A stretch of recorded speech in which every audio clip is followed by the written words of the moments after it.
Kita lihat yang terakhir. Iup, Iup. Ya, Romo.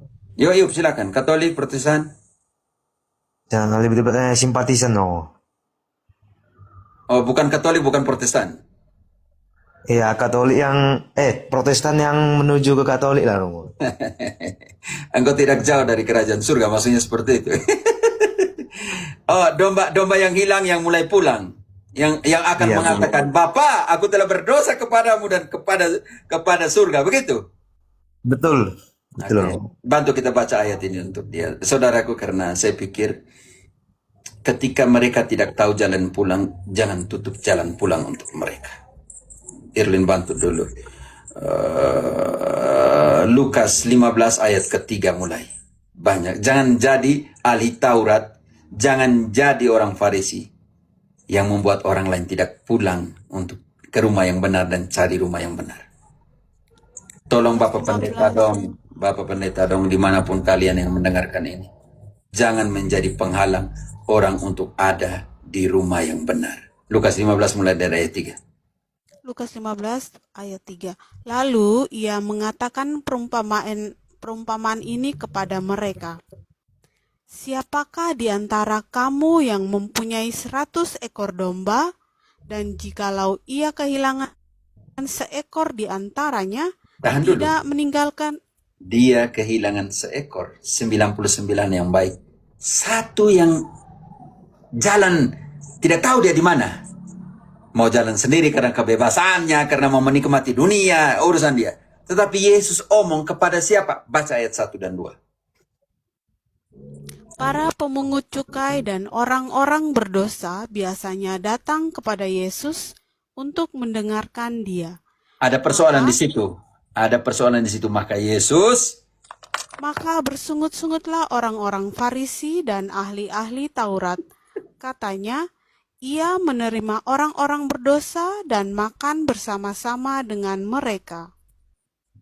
Roma berdosa, Roma pelacur besar, Roma yang ini.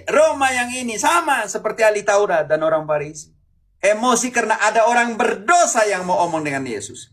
Ada orang yang tersesat merasa diri kehilangan dan ingin omong dengan Yesus untuk cari kebenaran. Makanya ketika ada Protestan di sini naik untuk tanya yang benar, banyak yang panas di bawah. Caci maki. Tidak tahu mereka punya jari itu untuk yang itu atau tidak. Sama. Apa yang terjadi? Baca kembali di situ. A1 dan 2 dibaca kembali. Para pemungut cukai dan orang-orang berdosa biasanya datang kepada Yesus untuk mendengarkan dia. Maka bersungut-sungutlah orang-orang Farisi dan ahli-ahli Taurat. Katanya, ia menerima orang-orang berdosa dan makan bersama-sama dengan mereka. Sekarang Yesus omong, kalian punya 99 domba dan satu tersesat. Baca di bagian itu. Lalu ia mengatakan perumpamaan ini kepada mereka. Siapakah di antara kamu yang mempunyai 100 ekor domba, dan jikalau ia kehilangan seekor di antaranya, tidak meninggalkan yang 99 ekor di padang gurun, dan pergi mencari yang sesat itu sampai ia menemukannya? Cukup sampai situ. Ada satu gambar gembala yang baik, Yesus pikul anak domba yang hilang itu, dan di situ ditulis di situ percakapan antara domba dan Yesus. Hebat Yesus. Nak, jangan hilang lagi ya. Gambar bagus sekali gambar itu ya. Nak, jangan hilang lagi ya. Setelah gendong dombanya dia bilang jangan hilang lagi ya.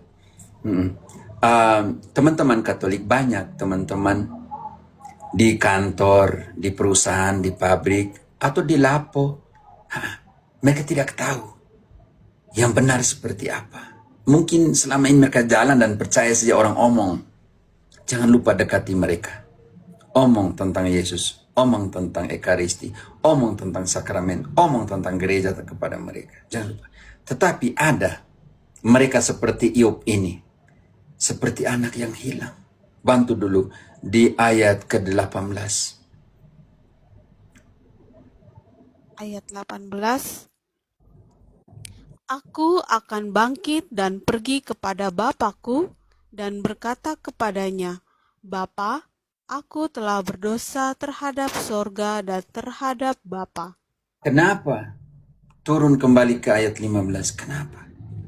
Mereka merasa diri digunakan sebagai sapi perah. Mereka selama ini digunakan untuk persepuluhan, digunakan untuk janji iman, digunakan untuk buah sulung. Orang tua mereka sakit tidak mau datang kunjung. Mereka cuek kalau masih bisa beri, mereka ada di sana. Kalau sudah tidak bisa beri persepuluhan, mereka akan meninggalkan. Banyak kasus yang saya temukan di sini seperti itu.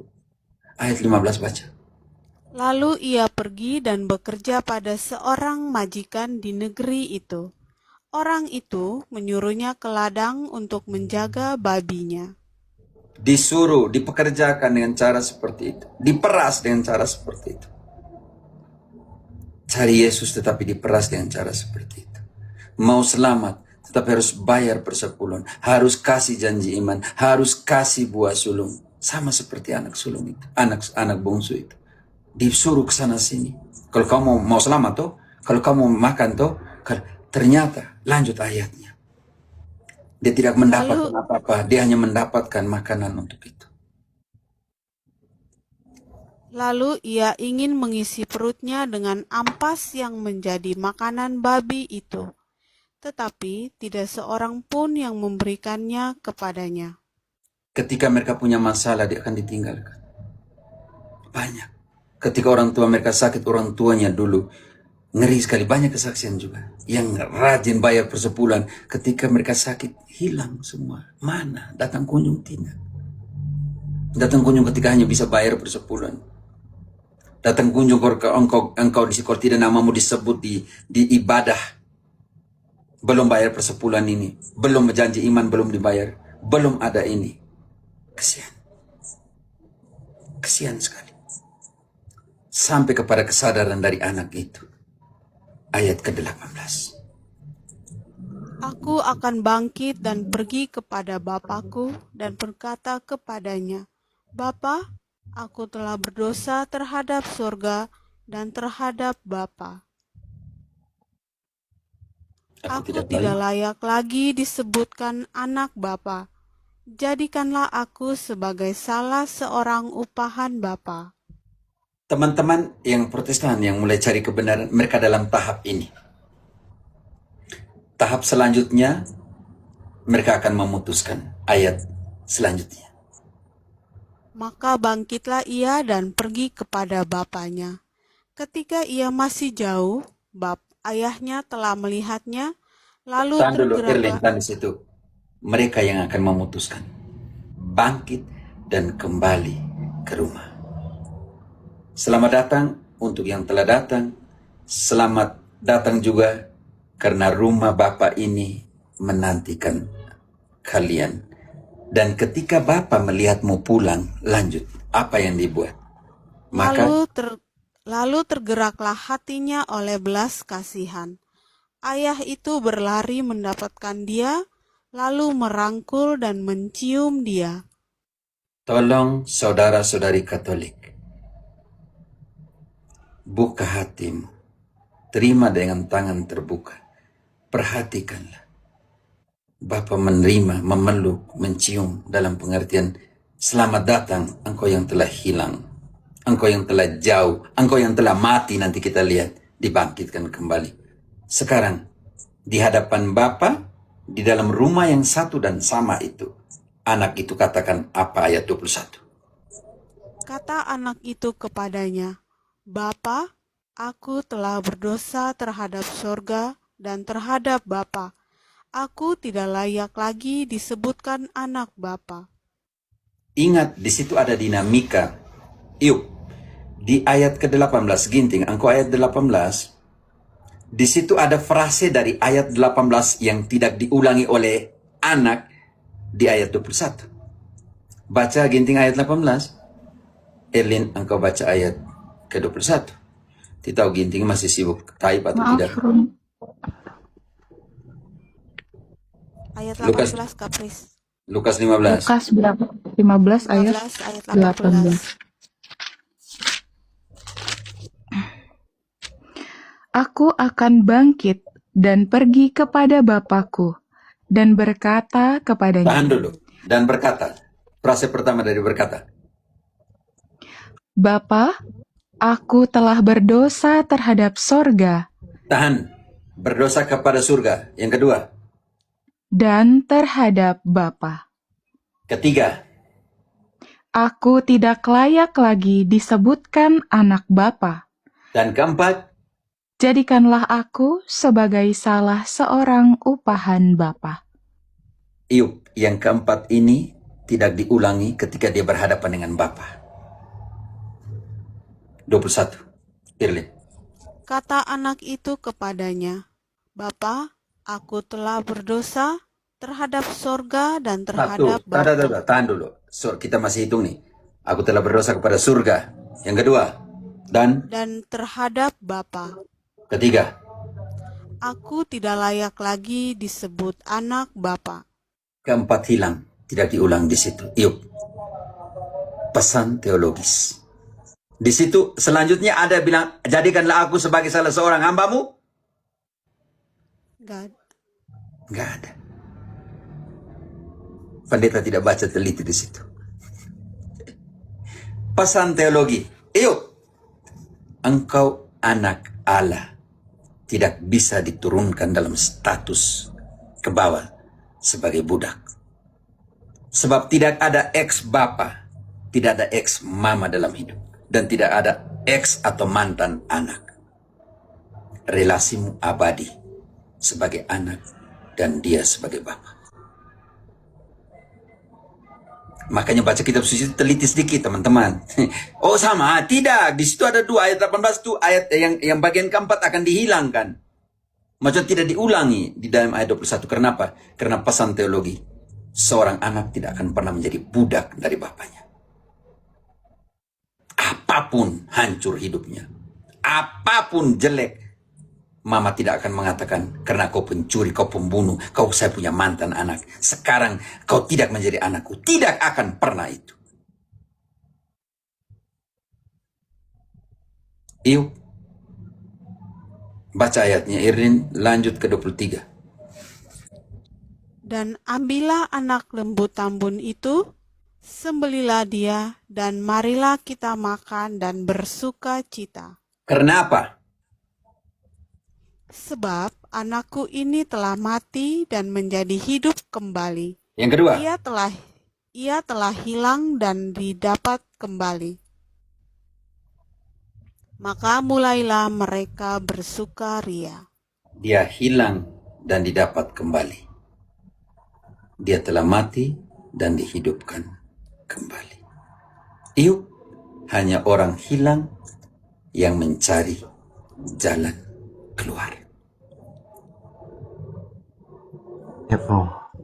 Semangat Semangat. Carilah kebenaran, buat pembanding. Jadi bahagia.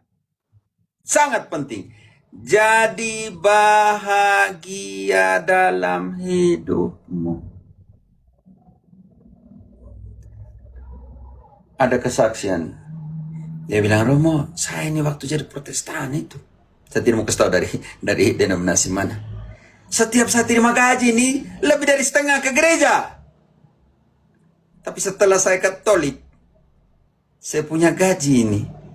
Tiap bulan selalu ada saya sisipkan untuk orang miskin, untuk janda, untuk anak yatim piatu, untuk bantu bapak mama, untuk bantu anak sekolah yang butuh. Coba kalian buat pembanding.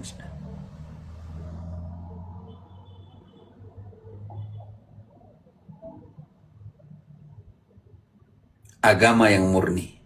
Tutup dengan itu. Yakobus 1:27. Kenapa saya tingkat sosialnya tinggi?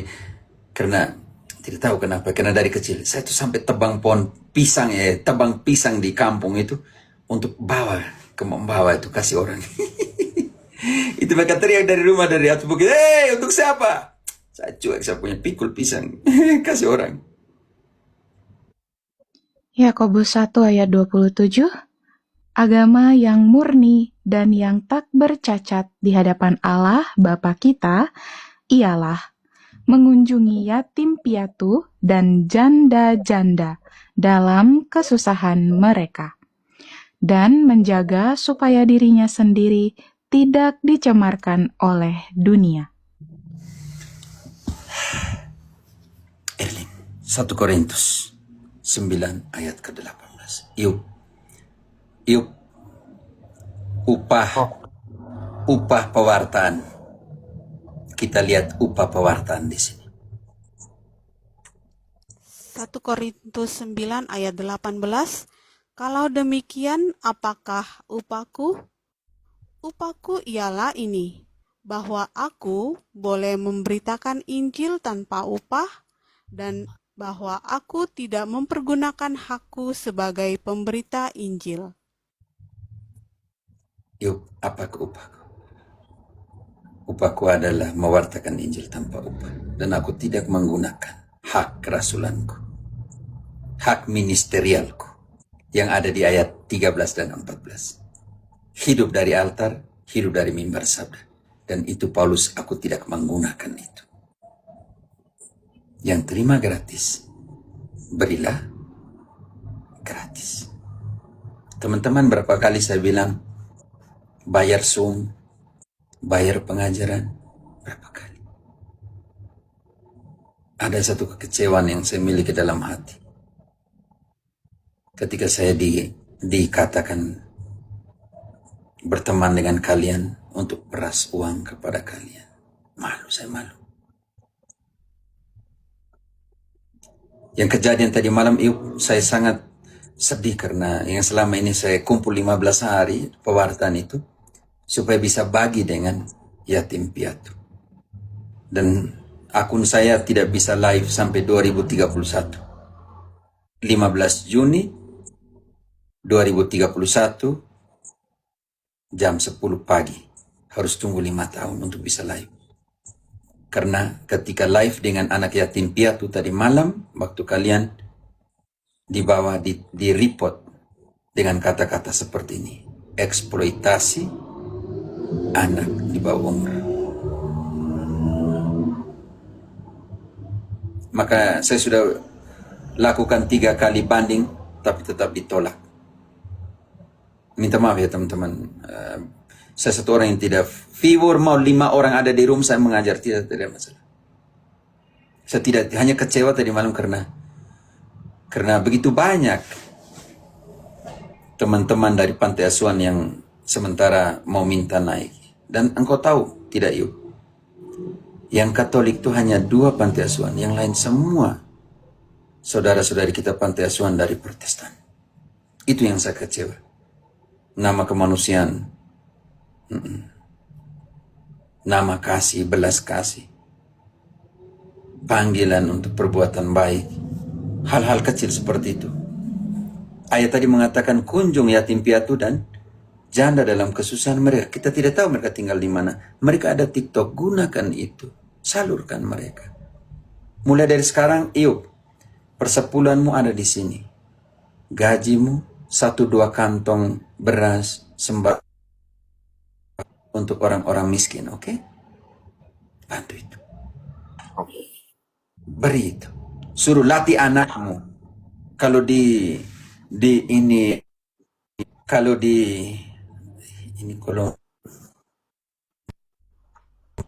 karena panggilan itu berbahaya sekali, karena nomor penjara kalau kita terima panggilan itu disadap semua data kita yang ada di HP. Ajar anakmu mulai dari sekarang, saudaraku. Caranya bagaimana? Engkau sudah ada anak belum? Saya masih mahasiswa, Romo. Oke. Kalau temanmu di situ tidak bisa datang dari keluarga yang pas-pasan, kalau engkau masih bisa beri dia minum, beri dah. Oke. Maaf, saya kalau omong yang begini saya biasanya susah untuk, saya terbawa perasaan, saya seorang yang sangat sentimental untuk orang-orang kecil. Jadi kalau omong tentang yang membutuhkan, yang mengapa itu saya sangat, hati itu langsung terpukul gitu untuk. Makanya saya agak susah untuk omong ini di room, untuk terlalu sentimental, maksudnya terbawa bagian yang paling rapuh dalam diri saya itu untuk orang-orang kecil itu. Oke, terima kasih ya teman-teman. Tuhan memberkati. Terima kasih untuk BMT, anak Ambon, anak Anteng, Doni, Peter.